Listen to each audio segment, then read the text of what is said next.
Well, hello. It's Basic Folk, where we have honest conversations with folk musicians. It's a podcast. You know that. You're listening to it.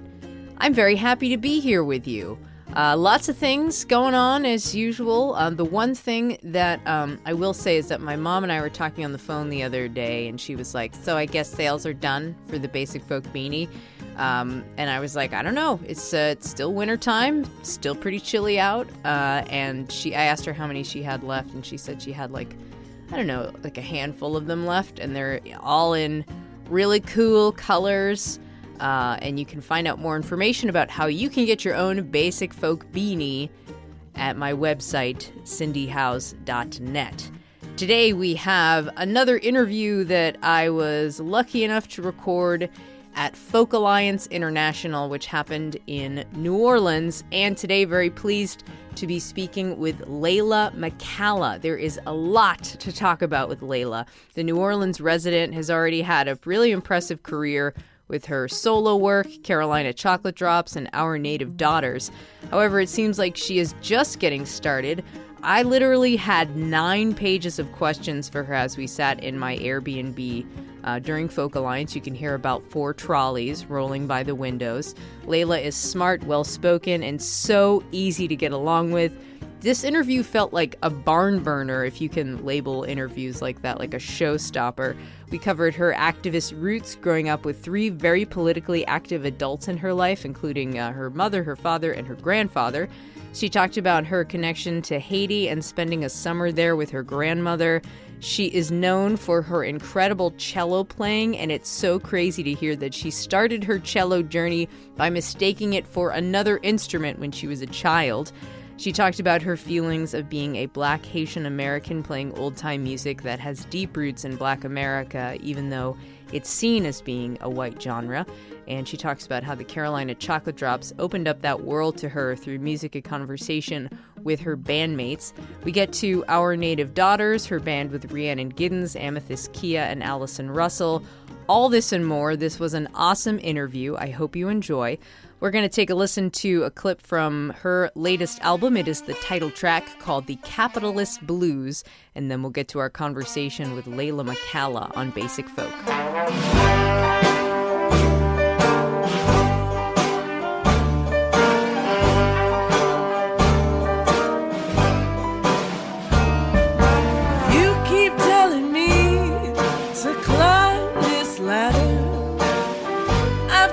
To pay my dues, but as I rise, the stakes get higher. I've got the capitalist blues.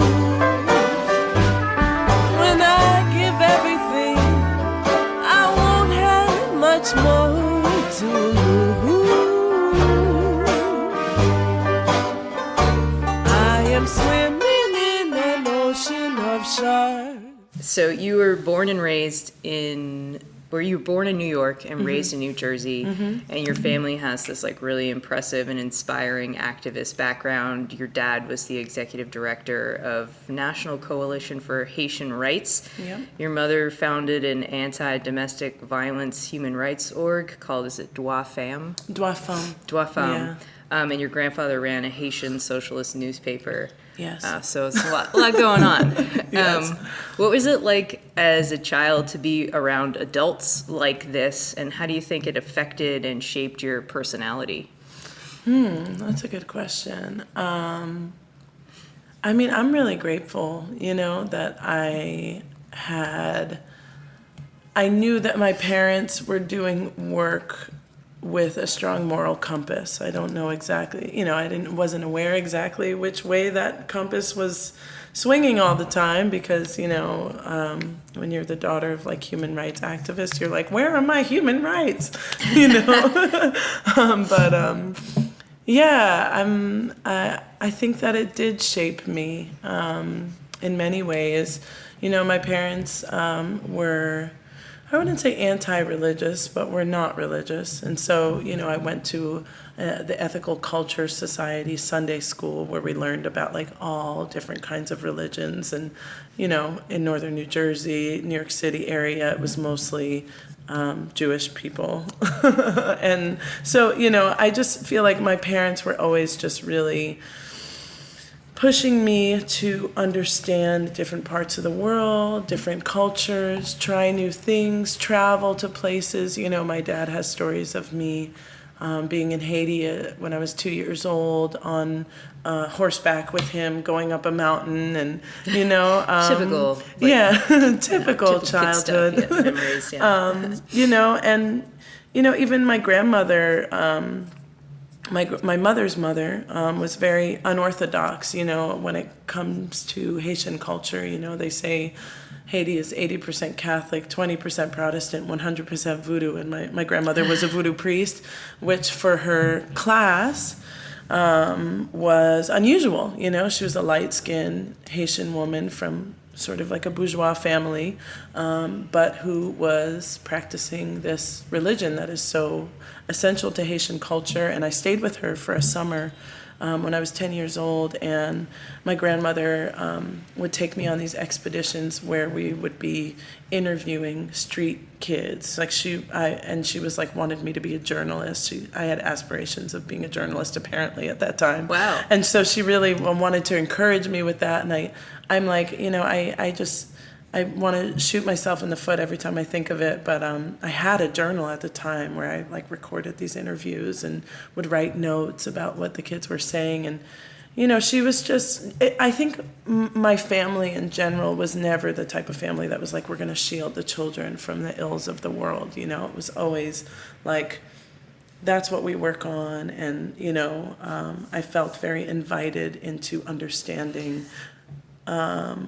the unjust ways that the world can work, They're inviting you to like lean into the problems. Yeah, and understand that instead of like, oh, let's hide that from the children.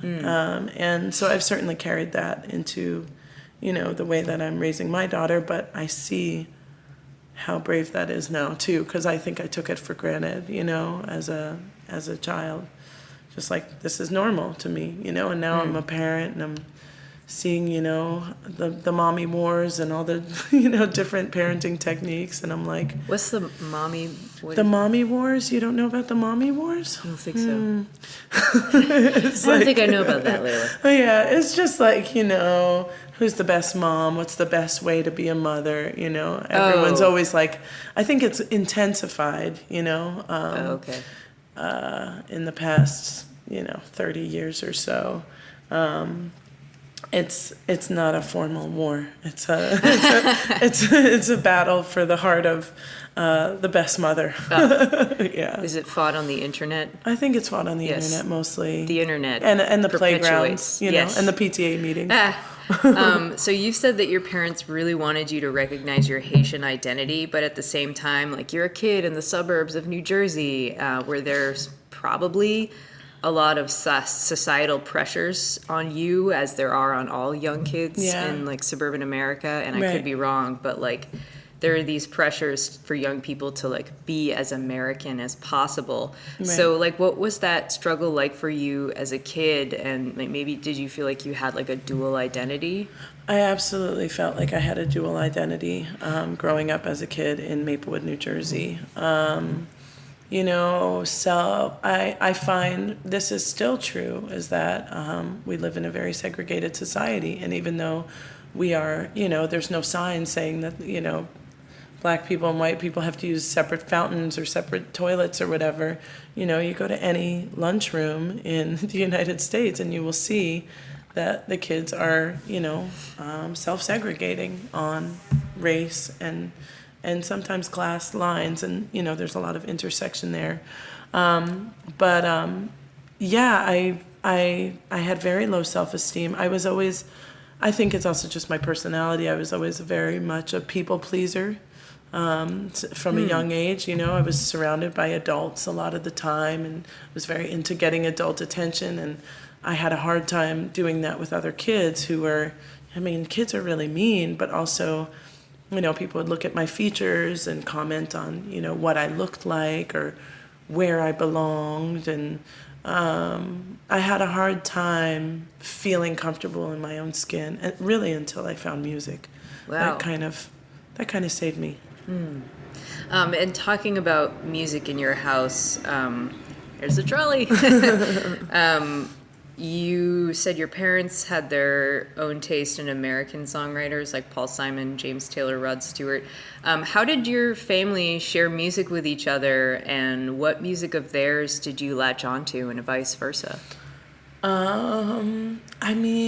We just had, I remember CD player, maybe tape even, like when I was growing up. And my parents always listened to NPR, so every once in a while, that's like the, sort of media forms that I remember as a child. I don't know if my parents necessarily were sharing music with each other. It's more just like what was playing in our house. And I remember like Paul Simon, I remember Stevie Wonder, Earth, Wind and Fire, Michael Jackson. I was very obsessed with Michael Jackson as a child. I remember that. We had like a VHS with like some Michael Jackson videos on it that I would watch over and over. And then, of course, my parents also listened to Boukman Experience, Tabou Combo. So there's like some Haitian Racine music, which is like Haitian roots music. But, my parents were also kind of like, they were immigrants in the 60s. They had immigrated to the United States in the 60s, and then in the 70s they were, teenagers. And so they kind of had that folky, that folky 70s music they really loved too. So I got like a healthy dose of both of those things. And they listen to music all the time. My dad actually introduced me to an artist named Caetano Veloso. I don't know if you know who he is. Who's like one of my idols now. He's Brazilian. Yeah, Brazilian tropicalismo singer. And so I got really into that music. And I think that's been one of the more influential styles of music for me on my own like creativity now. Because that music kind of mixes like traditional Brazilian rhythms and music and, Afro-Brazilian music with like American rock and roll. And I kind of live in that space as well with Haitian music and even with Louisiana music. So yeah, just Creole music in general. Cool. And going back to, it's great to hear that music really helped you come into your own. And I read this line from you that said, "My first memory of playing music was at the piano with my first grade teacher, Mrs. Crow, that she would come to your house for private lessons." And you say, "I remember feeling very safe and loved," which is lovely. What elements of playing music now can you relate to those early experiences? And do you feel the same about music now when you perform? Yeah, mostly. It depends on where I am, of course, and it's hard to slow down the adult mind, the monkey mind of like, I have all these things I'm worrying about and thinking about and trying to do. And but I feel like that is, I do feel like music is my spiritual practice. When I am out of practice or when I haven't had a show in a long time, that's when I start to feel really crazy. And I'm like, what's wrong? Oh, I haven't been playing enough. I haven't played my cello. I haven't played my guitar, I haven't sang. I haven't heard myself sing, I haven't felt what that feels like in a while. And I do think that there is, music is home for me, definitely, and at this point, I've gone through, multiple stages of, my family kind of accepting that this is my path. And for so long it was like, you need a backup plan, you need a master's degree, and now I'm like, no, this is the backup plan. Yeah, it's working. Like actually the master's degree is like the backup plan. I'm like, it's working, and I feel like I just have a lot of faith in the work that I'm doing musically. And so you never know where it's leading, but you have to follow it. And I think that has stayed with me, like just feeling like, I don't know exactly where this is going, but it's definitely the right thing. The cello seems like it holds a very sacred place in your world. Can you talk about how, as a fourth grader, this happy accident occurred when you were just assigned this instrument? Well, I assigned myself this instrument by accident. I didn't know what a cello was.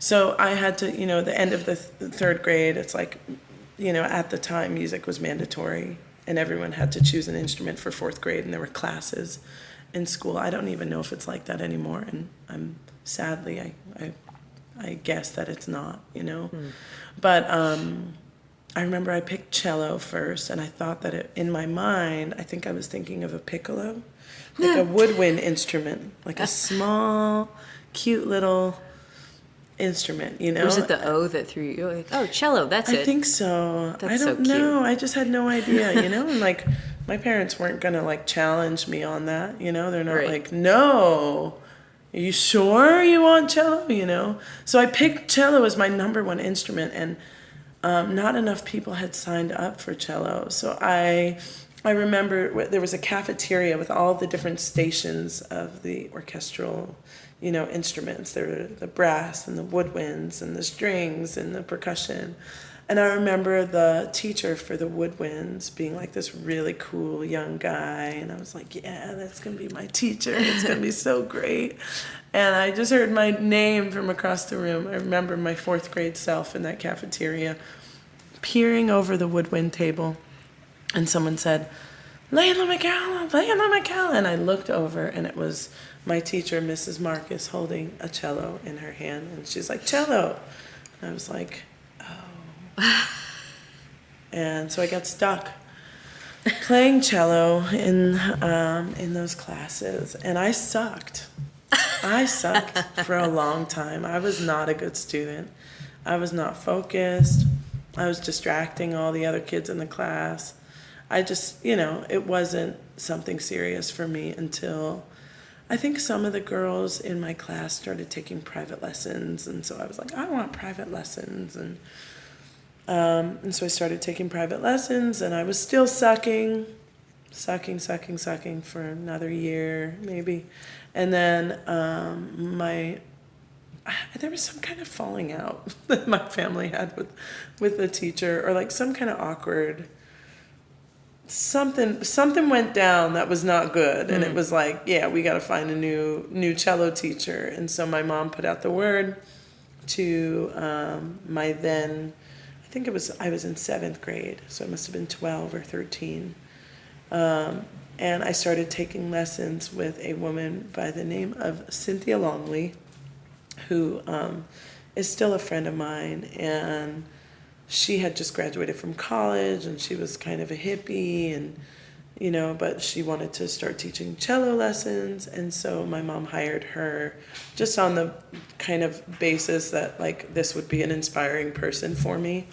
And my cello playing just really took off. Like something just clicked, with this woman. And she felt that, she saw a lot of talent in me, which is something that no one had ever even like suggested before. Like no one was like, you're a talented musician before this moment. She saw your potential. Yeah, she saw my potential. And she passed me on to her teacher, who was a professor at Juilliard. And so that really elevated my playing, like sort of immediately, and I remember going, and his name was Andrei Emilianov. He still teaches at Juilliard and is an amazing classical performer. Wow. But I remember my feeling, and her approach to teaching me, I was her first student, so she was figuring out how to teach. And I think that was also why she was like, whoa, I don't know what to do with this, But it was a very holistic education. I remember her giving me recordings to listen to and bringing me to concerts and classical music. Yeah, I kind of felt like she went above and beyond in getting me to listen to the music. Wow. She prepared me for auditions for chamber ensembles and orchestra, and So she must be like so impressed with herself that her first cello student grew up to be this like incredible. she's definitely very proud, and it's just a really special connection to, just like the first person to believe in you, and that isn't your parents, because my parents like believed in me, but they were just like, okay, you obviously really like this thing, we're gonna try to like make this happen for you, but teachers like are like such a bridge between the parents and the student, or can be such a bridge that is like very make it or break it kind of scenario. Like if your parents don't get along with your teacher, or if you don't get along with your teacher, and you're, and like it's just everyone has to be on the same page. Totally. And so I'm just really lucky that my parents were like, okay, we're gonna, help you pursue this passion. And my mom, I think, grew up with a lot of feeling that she didn't get to do extracurricular activities. She wasn't pushed to do things in general, but especially outside of, understanding her father's like political, the movement, understanding the socialist movement in Haiti, or, my mom tells me these funny stories about like the socialist experiments within the family, that really affected the way that she thought about the world and the way that she, pursued her own ambitions. So my mom had me doing from a very young age ballet, ice skating, tennis lessons, soccer. I mean, they have videos of me being goalie as a soccer player, like doing cartwheels and being a total space cadet, And so I think when I found the cello and I was like, I want to do this, they were like, great. We can, like, we don't have to wake up at 5 a.m. to do figure eights on the ice skating rink anymore. Like we can just do cello lessons after school, and she can do, there's all these different directions to take that in. And, I think they really were genuinely excited that I had a passion. I don't think that they expected me to take it so seriously. Definitely did not. Wow. Another thing about the cello is that you will often, so you're classically trained in the cello, but you'll often use it as like a choppy, churning, rhythmic instrument rather than a lyrical one. How did your relationship to the cello evolve from classical to like this scrappy underdog rhythmic companion? The other thing I've noticed about your cello that you perform, that you are photographed with, is that it's like it's imperfect. It's like a road abused. Warrior. Yeah, I definitely beat my cello, and it's good. It's a healthy beating. It likes it. I definitely. So, a couple things happened in my life that kind of changed my relationship to classical music. When I was 18 years old, well, first of all, I lived in West Africa when I was in high school.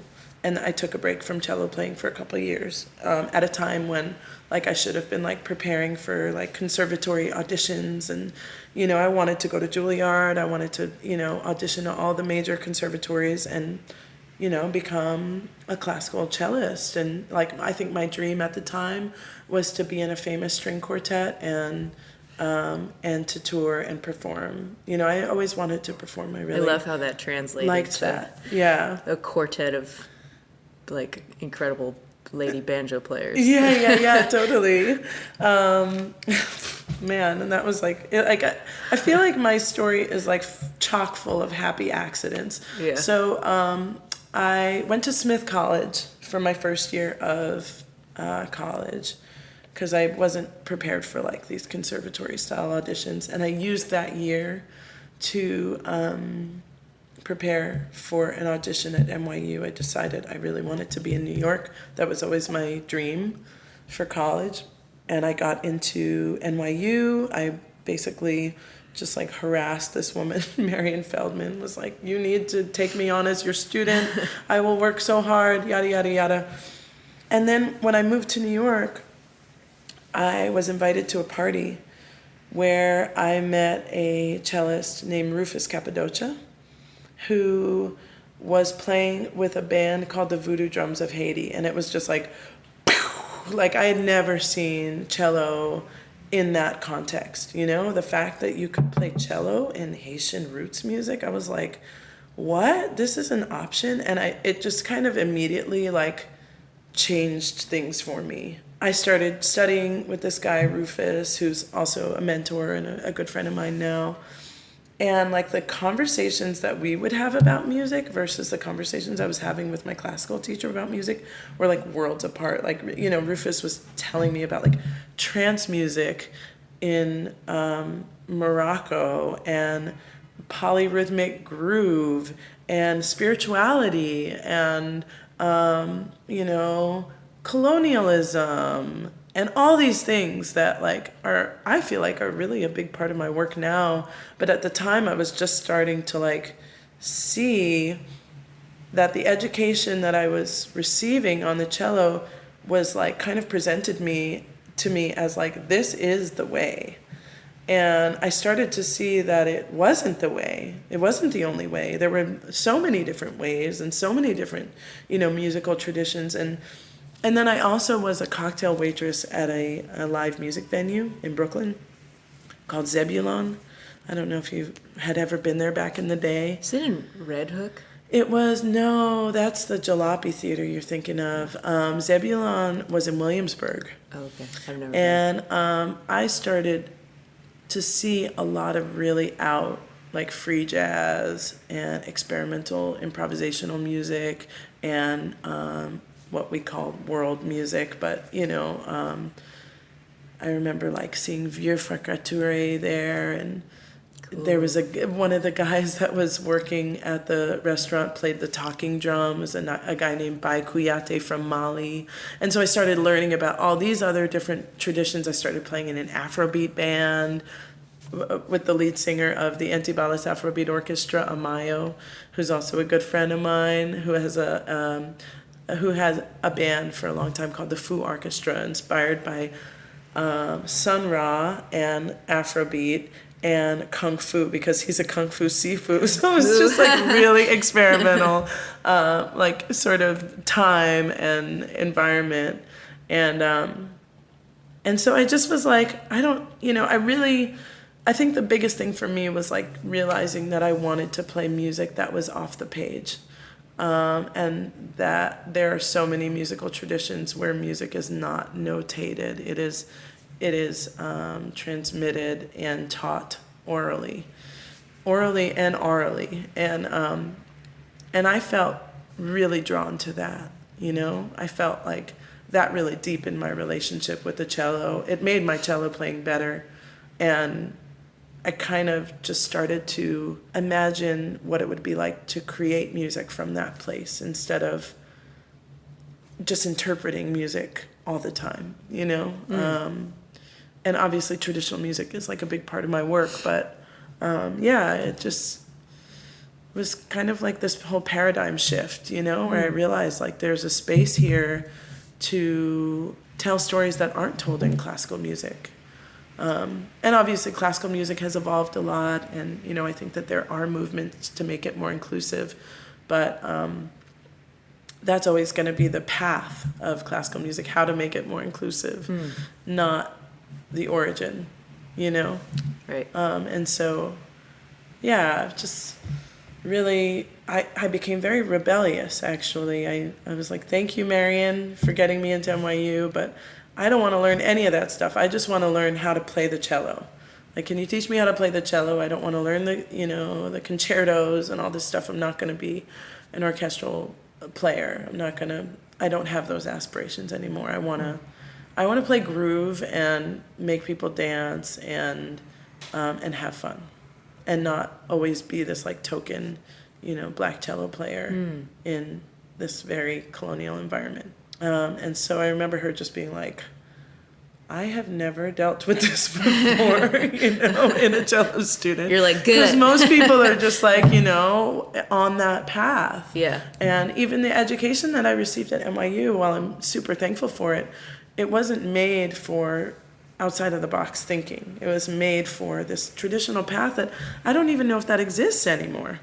I remember like taking this like music business class that was all teaching me how to deal with orchestral contractors. I was like, this is not going to be part of my life. So, the world has changed, and I think education is like still catching up to that. You moved to New Orleans 10 years ago from New York, and you said New Orleans gave me the opportunity to slow down a little bit and hear the music I wanted to make. What was the transition like for you from New York to New Orleans? Like, did you take to the pace right away? Yes. In New York, I was just like, I was really exerted in all these ways that I didn't want to be. I was doing a lot of things. I was playing in like so many different bands. I was recording on all these people's records, like as a like session cello player kind of thing. I had my own band, but I was kind of like, I don't know if I even like my own band. I don't even know if I like my own music. I was bartending. I was playing at a church. I was teaching. I was just very hustling all the time. And I felt like New Orleans gave me the opportunity to not be hustling, to hustle in a different way, hustle in a way that like worked for me. I moved to New Orleans, and, as much as I don't consider myself a classical musician, like it is a part of me. It's a part of my playing, and it's how I started playing the cello. So I was playing Bach in the French Quarter, making my living that way, like literally just getting up in the morning, put my cello on my back, got on my bike, ride into the quarter, set my stuff up, play for a few hours. Like, I practiced more that year, I think, of my life than like even some of the times that I was in college. And certainly after college, like I started to like have a practice of playing cello again, and like, performing and just putting myself out there and being in front of whoever, and not really, just learning to just do my thing regardless of who is watching and who's around. And, that was an education in and of itself in a completely different way. And then it also gave me the space to like explore all these different types of music that, are rooted in Louisiana, like Cajun music and Zydeco, and started getting into Creole music and reading about the history of New Orleans, and kind of realizing like, wow, I'm kind of like in the perfect place for like deepening my understanding of my heritage. And that's when things started to really click. I would go and like see lots of like traditional jazz, and I was kind of astounded because everything I was reading about trad jazz was that it was black music, but the scene that I was kind of exposed to and going to see music a lot was mostly white.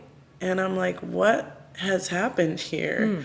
What is going on? And so I remember that, and reading this book called The World That Made New Orleans by Ned Sublette made me wonder, what is traditional Haitian music like? Because it talks a lot about, the Haitian Revolution and the effect of, Haiti being the first Black independent nation, and the migration to Louisiana, which was, a third of the size of the United States now, doubled the population of Louisiana after the Haitian Revolution, because there were so many migrants from Haiti coming from Haiti to Cuba and to New Orleans, and some of them went back after things had, settled down a little bit. And so, I started to understand this feedback loop, and that got me into Haitian traditional music, and I'm still on that path,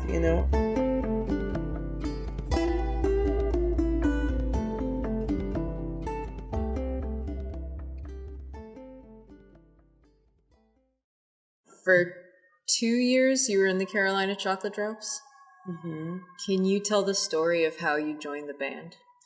Yes. So I was on Royal Street playing my cello one day, and a man named Tim Duffy came and approached me in the street. And he asked me if I'd met Sabine McCalla, who's my sister. Sabine had met the Carolina Chocolate Drops at a show in Asheville, North Carolina. Is she also a musician? And she's also a musician, and she also lives here now. She didn't live here at the time, but she had sent Tim to the coordinates of where I'd be on the street. She said, my sister's going to be on Royal and Conti. And so he came up to me, and he was like kind of scoping me out, and I remember thinking, this is weird, but kind of cool, like, who is this dude? And then we got talking, and he told me, oh, I'm the manager of the Carolina Chocolate Drops. And at the time, I had just started getting into old-time music and country music and playing fiddle tunes on cello. And so I was like, oh, that's interesting. And I had also come to New Orleans armed with a few recordings that I had made of something called the Langston Hughes Project, that were compositions that I had written to Langston Hughes's poetry. And so I got to just talk to him, and he was just like, whoa, you're really interesting. And I didn't know at the time, but there were, shifts happening in the personnel of the Carolina Chocolate Drops. So he actually flew me to Greensboro, and I spent a couple days with Rhiannon, playing music, talking, kind of connecting. A few months later, I was at Buddy Miller's studio in Nashville, recording Leaving Eden. And I had, I didn't know who any of these people were. I was totally green, on the music industry in general, but also, particularly the Americana scene. And I just had no clue what was really going on. But I was like, all right, I'll play some cello on this, and just played what I heard. And then a few months later, I did a show with them.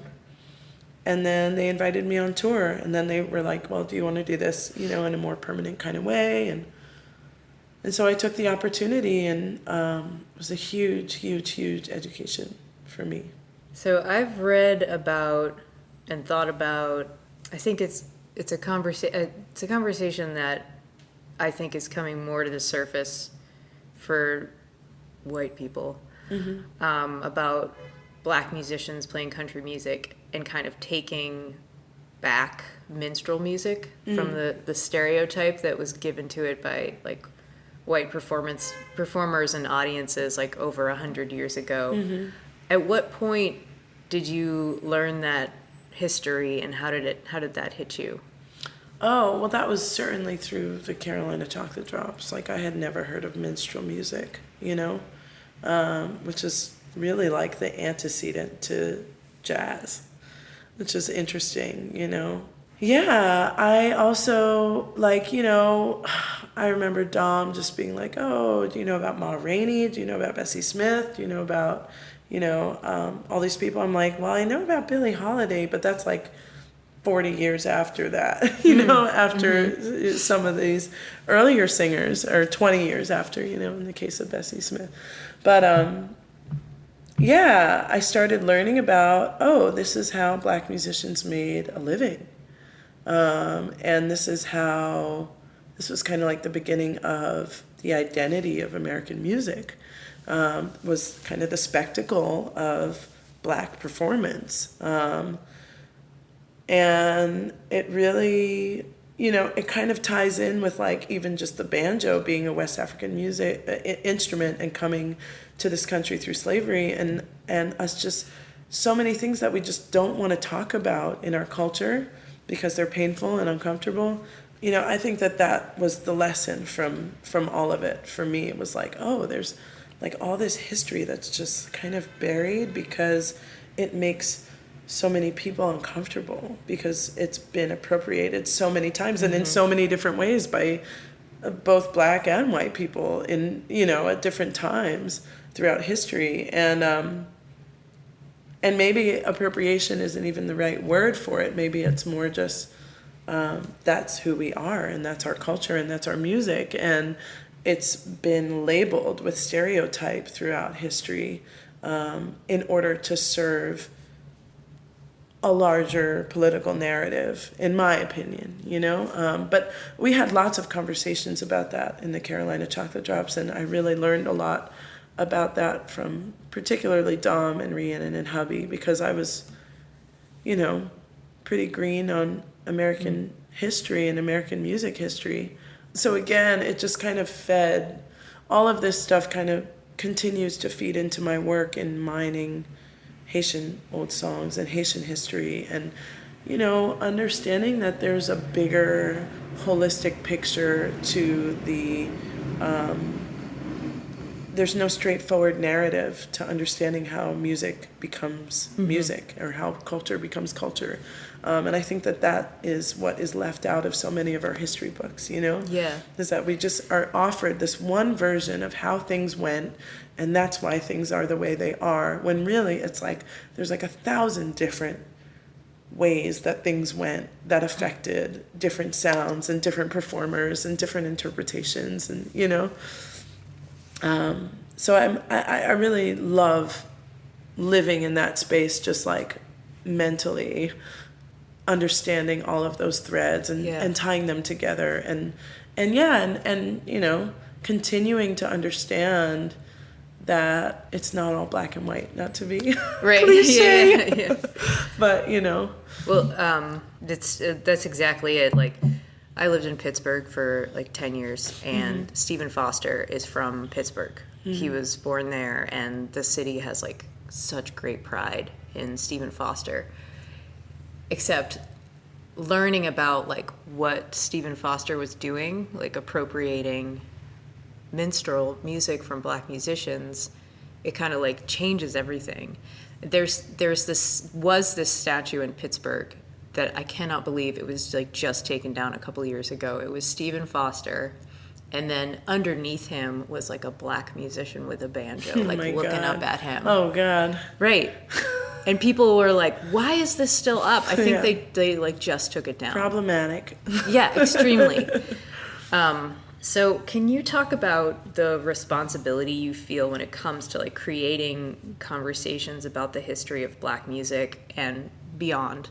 Like, what is the balance like in terms of getting the people who need to listen to you to actually like stop and hear what you're saying, and like your feelings about black artists making white people comfortable versus just like saying the hard truth, being unapologetic about it? You know, when do you approach it with politeness versus like the well-justified anger and frustration? That's a good question. I think for me, like, I've realized, you know, that, and more, you know, I start to see like human rights and issues of social justice as really the reason why I make music. So for me, it's not a question of, like, it's not an option for me to not talk about those things in my work. Like, that is the artist that I am, and I can't help myself. And, you know, I definitely, you know, there's a lot of painful things happening in our world that make me angry, but anger is not a connector. You know, anger is kind of like a deflector. Chills. Yeah. That's so true. It's true. I mean, in any interaction, you know, anger just never brings people together. And I think that I really, in general, just kind of try to talk about stories of our humanity and why we all deserve certain things. We all deserve love. We all deserve food. We all deserve shelter. We all deserve happiness, you know? And then what does that mean? And then what are the things that hold us back from that? Or what are the things that hold certain populations back from that over others? And, you know, why do these inequalities exist? I'm a lot more interested in asking questions than in telling anybody what to think. And yeah, so I'm frustrated, you know, with the state of affairs, and I'm frustrated with the status quo, but I don't think anger that isn't channeled into something productive, I think is just not as useful. It actually just kills you. It Right. eats you. That you quote know? of like, drinking poison and expecting the other person to die. Right. Yeah. And I mean, we all do it, you know? Yeah. I'll do it many more times before I die, but Right. I'm doing it right now. yeah, right. Not to you. yeah, exactly. You know, but in so many ways, I think that we all do that, and that's what makes us human. But it also makes us human to be able to create something more productive out of it. Your latest album, The Capitalist Blues, uses New Orleans music to explore the ways that capitalism affects us mentally, emotionally, and spiritually, which, wow. That has nothing to do with the question I'm going to ask right now. Okay. What role did Preservation Hall play in the album? Oh, Preservation Hall was just so supportive. They're so supportive. They really just want the best for everybody. So they have a really, really special place in my heart. But they let me record Capitalist Blues at Pres Hall. The title track. Yeah. That's cool. Like totally, you know, it might as well have been recorded on tape, you know? It wasn't, unfortunately, because tape is expensive as fuck. But, so that wasn't in the cards for this particular recording. But, yeah, they let me use the space, which is, you know, a lot. And a lot of the people that play there was a band called the Palmetto Bug Stompers. That was like kind of reunited for this. And you know what the palmetto bugs are? No. Palmettos are these really beautiful, like palm-like fronds that live in the swamp. But the palmetto bugs are those huge, disgusting cockroaches that you see all over New Orleans. And so they had a band called the Palmetto Bug Stompers, and a lot of the members of that band kind of came together to play the song Capitalist Blues. And I always imagined it, like, when I was writing that song, I was like, this is like a trad jazz song. I was thinking of my friends Tuba Skinny, you know, and how they would interpret it. And then when I brought on Jimmy as a producer, he was like, let's get Shannon Powell to play drums, and let's get Carla Blanc to play banjo, and let's get Bruce Brackman to, you know, do a crazy solo, and let's get Will Smith on, let's get Will Smith on trumpet, let's get Ben on piano, let's get John Gross. Like, we just did the whole jazz thing. And it was so fun. It was so fun. Like, seriously, It sounds very fun. It was so fun. Like, it was like, I'm in my, like, dream fantasy jazz world right now. Nice like, job. I'm at Pres Hall with these incredible, you know, culture bearers and musicians who work so hard at upholding, you know, trad jazz. And it was just perfect, you know? Great. Jimmy Horn is the producer. He's a well-respected New Orleans force, it sounds like. Yeah. You put a lot of trust in him, and it seems like you connected very well with him. And I watched this video where you were talking about how you would ask him, you were like not feeling it, and you would ask him to like dance in a way that helped you feel the vibe of the song. Right. Can you talk about your relationship with Jimmy and what you have in common? I think Jimmy has a great reverence for Afro-diasporic music. He's very interested in understanding all these different traditions and in really knowing where the music comes from. And so we really align in that way. We also communicate very directly. And so that really works for us. Like, some people, I think, could be put off, or, you know, and also, like, I just think that his aesthetic is so, he has really, really strong aesthetics that I really admire, you know, because I kind of like, I think I have strong opinions about like how things should sound, but Jimmy's are even stronger than mine. And so, like, it was nice to be able to lean into that, you know, instead of like my first records, I kind of was like, is this good enough? Was this the right take? You know, should I do the vocal again? Should I not? Because I was self-producing. So it's like, I'm just reflecting my strong opinions back to myself. And then when there's like a moment of like, I'm not sure of the direction, I felt like Jimmy was always able to come in and say, no, this is what we do. And this is the smartest, most clear path forward. I think he also just has an incredible musical imagination that really fit these songs well. And I think he also had a vision of this being like a real New Orleans export, not having it, fit into like this sort of like general Americana thing, like let's make a real New Orleans record that's about New Orleans, which I feel like is the perfect city to discuss capitalist blues. I mean, look at the Hard Rock Hotel collapsing in on itself right here at Folk Alliance. It's just like, yeah, we just see, a lot of the things that I'm addressing in the songs. I feel like I see them every day in this city. And What's going on with the Hard Rock? Oh, you don't know about that? No. There was a Hard Rock Hotel that was being built that collapsed. Oh, physically collapsed. Physically collapsed during construction. Oh. And people died. Oh no. Some of the workers there were actually held a protest and went on strike at some point. Some of those people have since been deported. Wow. In order to silence them from participation in an investigation. The city is in cahoots with the people who were in charge of constructing Hard Rock Hotel. There are still 2 dead bodies inside of there. It's dark. It's really dark, fucked up, capitalist bullshit. Yeah. Wow. I don't know any other better way to describe it. Yeah. And it's really sad.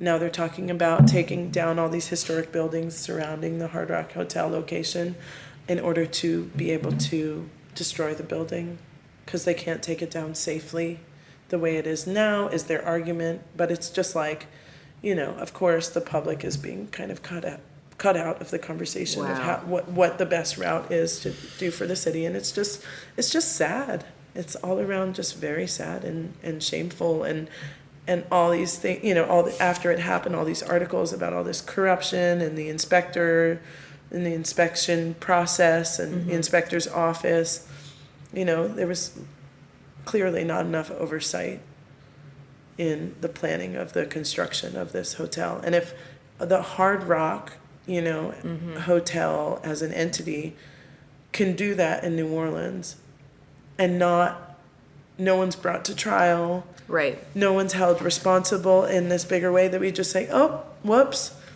There's gotta be, there's no one's being held accountable. Wow.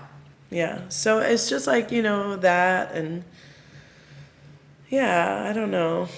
Just seeing the inequality everywhere to all the homeless people under the Claiborne Bridge, even the Claiborne, where our highway is, that used to be the center of black commerce in New Orleans. And they took down all the trees and they built a highway through it. You just see how these things are systemic and legal, Mm-hmm.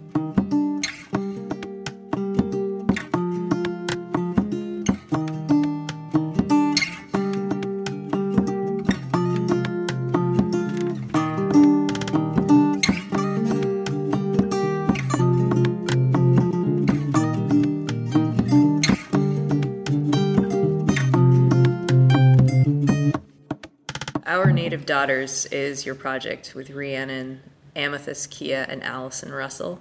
You have said of that project, this was a very validating experience for all of us because we weren't centering any kind of sanitized narrative about what this country is and how we've gotten to where we are. This kind of sounds very similar to what we were just talking about. Can you expand on that thought?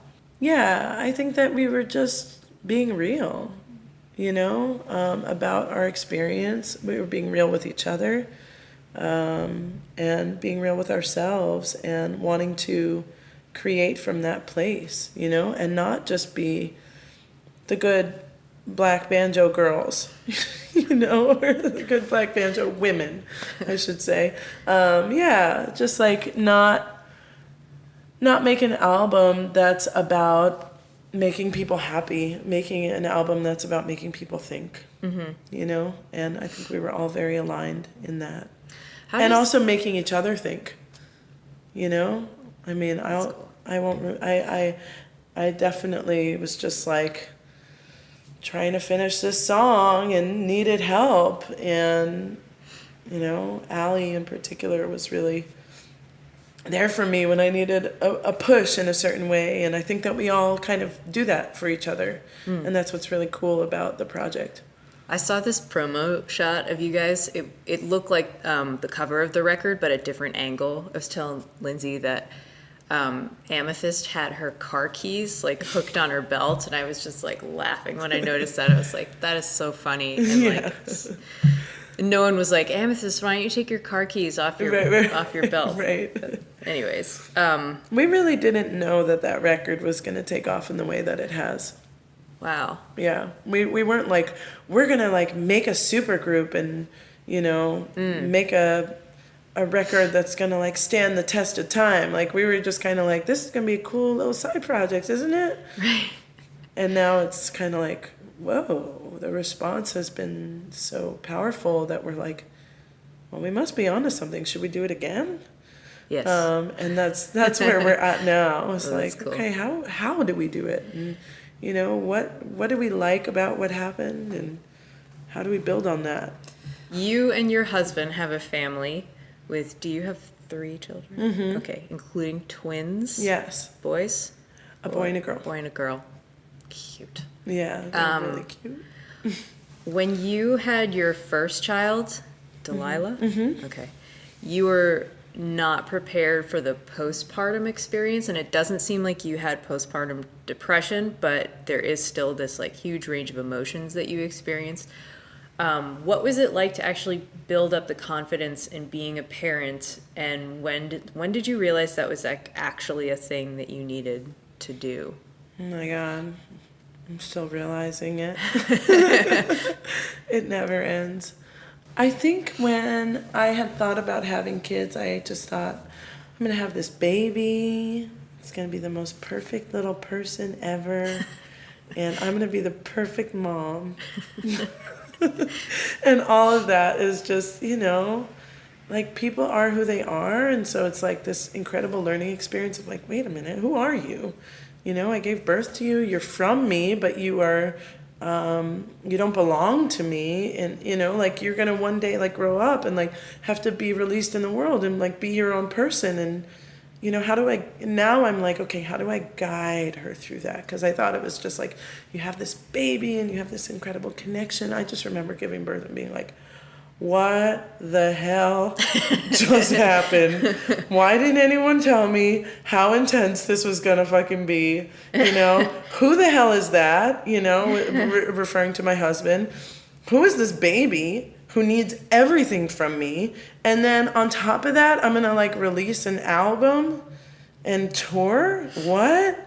Who's gonna help me with that? You know, so it was just like, I just felt like things were gonna magically come together.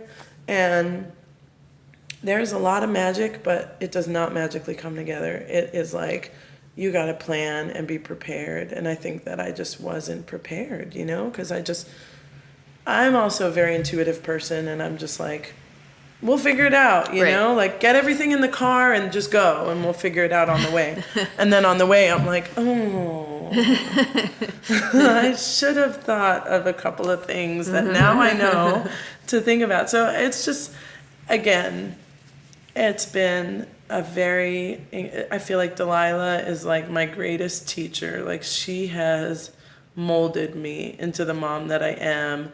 And then I'm also like, how do I not let her manipulate me? Because now she's 5 years old and she's like, wait a minute, can I be the boss? Like maybe I'm the boss, you know? And I'm like, ooh. And, you know, before that, I thought it was like, no one's going to be the boss. We're just all going to learn from each other. And now I'm like, oh no, I have to lay the smack down sometimes. And it's hard, you know, it's hard to like teach boundaries. It's hard to set boundaries. It's hard to even know what the boundaries are.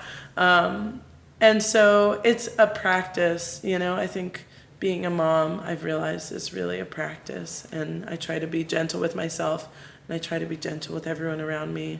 And sometimes that's easier than other times. And so you got to really cherish the moments where you have a little bit of ease. But yeah, I've realized that, it was never an option for me to not continue like doing music, to not continue touring, and that's who I am. So it's a big self-discovery as well. Like, yeah, this is who I am. This is what I want. It seems to me that your promo photos have clear themes occurring. So in a Southern setting with an instrument, cello, banjo, guitar, in a place that is imperfect, like in the staircase of an old house or on an old porch. There's the one where you're not holding an instrument, where you're in that really long green Aphrodite-like dress. But you're at like a construction depot situation. There's like a temporary wall behind you. And then there's the one where you're in front of a rusty orange wall in a jumpsuit where, you're not wearing a bra. Yeah. And like I showed it to Lindsay. I was like, what do you see in this picture? She's like, I see orange and earrings. And all of the lines are going the same. I'm like, right, but like nipples. And Totally. And she was like, oh yeah. And it was so funny. I was pregnant during that time, so like, yeah, there was just no hiding those nipples. even if there was one. But like, Yeah. I don't know, am I off in thinking there's like specific intentionality in those images? Well, I'm kind of anti-bra. I'm changing my stance now since I stopped nursing, but that's what I'll say about that. I have been anti-bra in the past.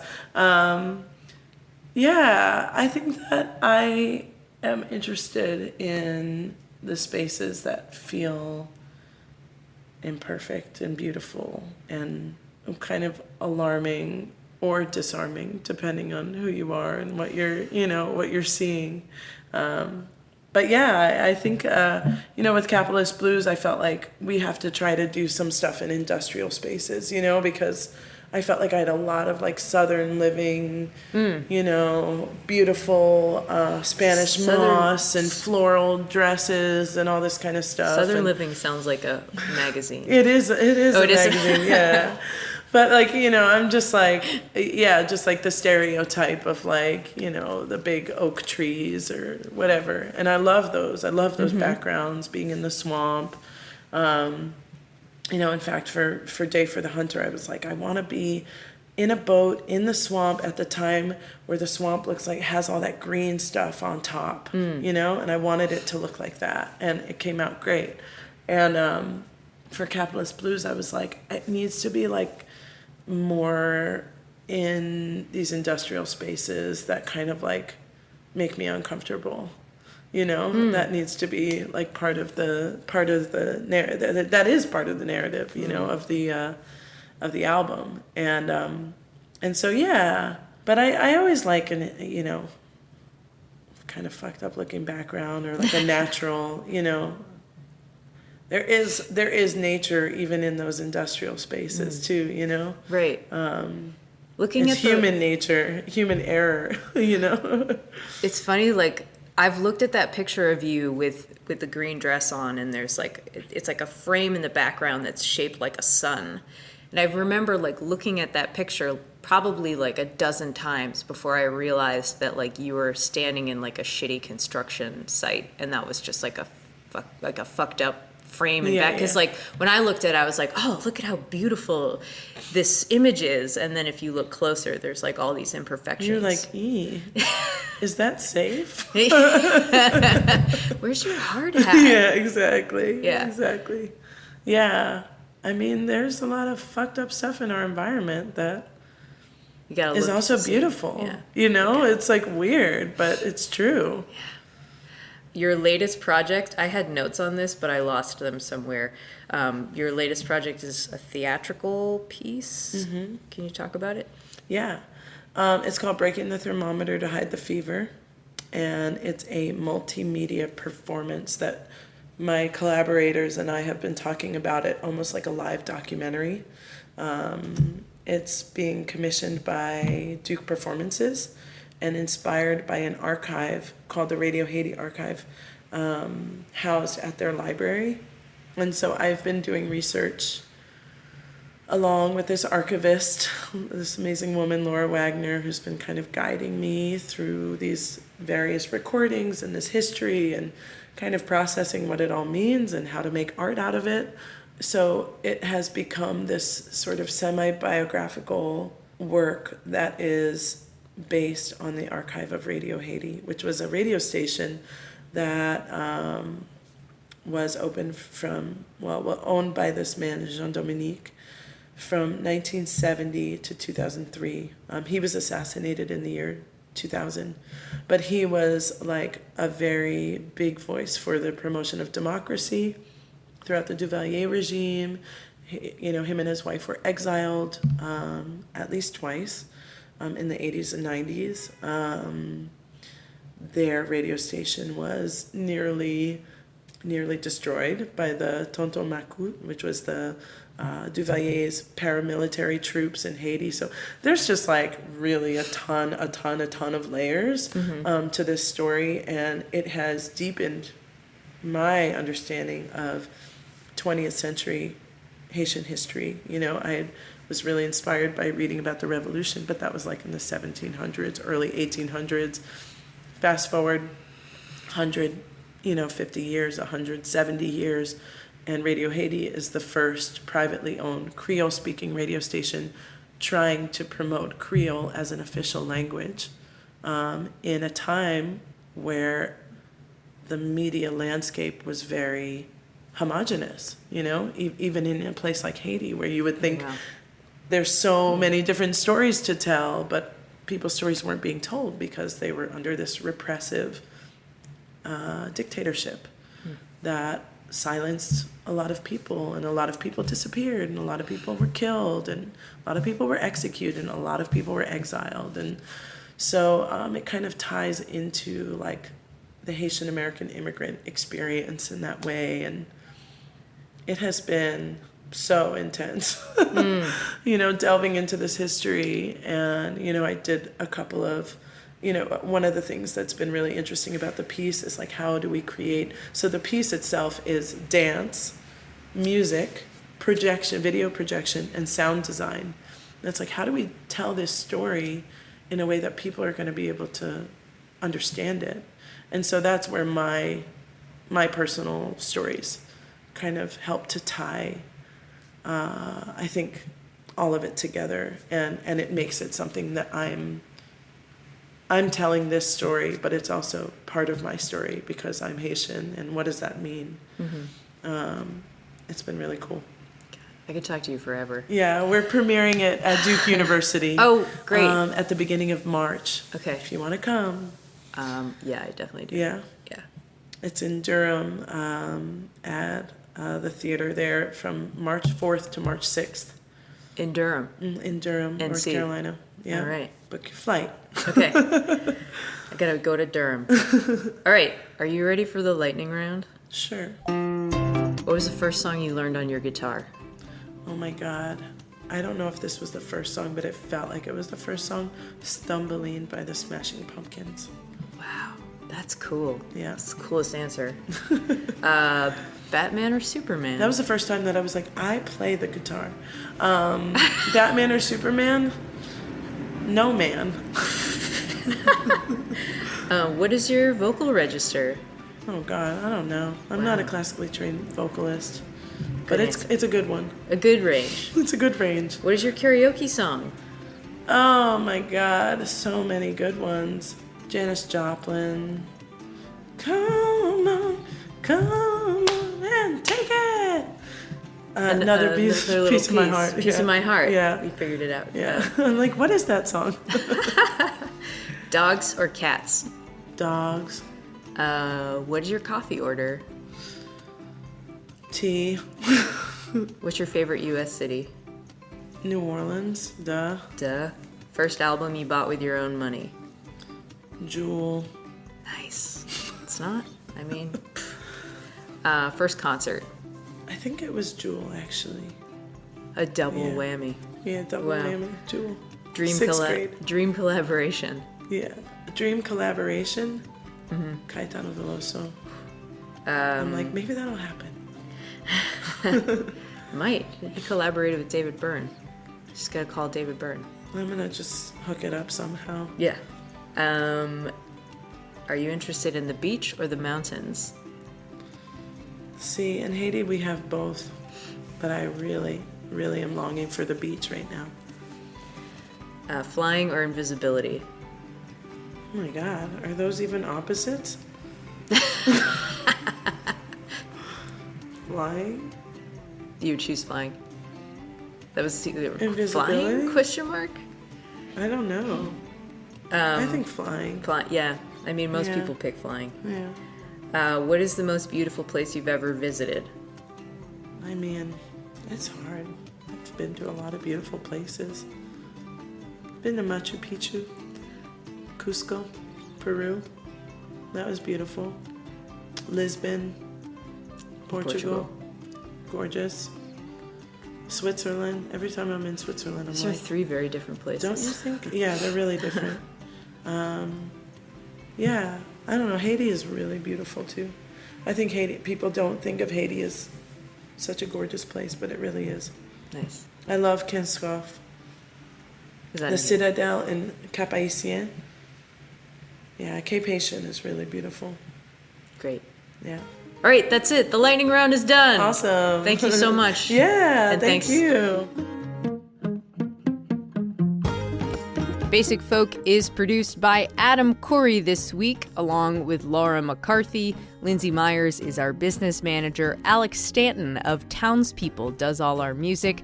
I'm your host, Cindy Howes. So delighted to have you here. Thank you for listening all the way to the very, very end. I will remind you that Basic Folk beanies are available at cindyhowes.net. If you see me in person, ask me for a magnet, and we'll see if I have one in my pocket for you, because I do have Basic Folk magnets for those that I meet IRL. Basic Folk is part of the Pantheon Podcast Network. We're very happy to be amongst these podcasters, and we'll speak with you next week. And you can find show notes for this episode of Basic Folk at my website, cindyhouse.net. Are you still listening? It's so nice. You're so nice. All right. Talk to you later. Bye.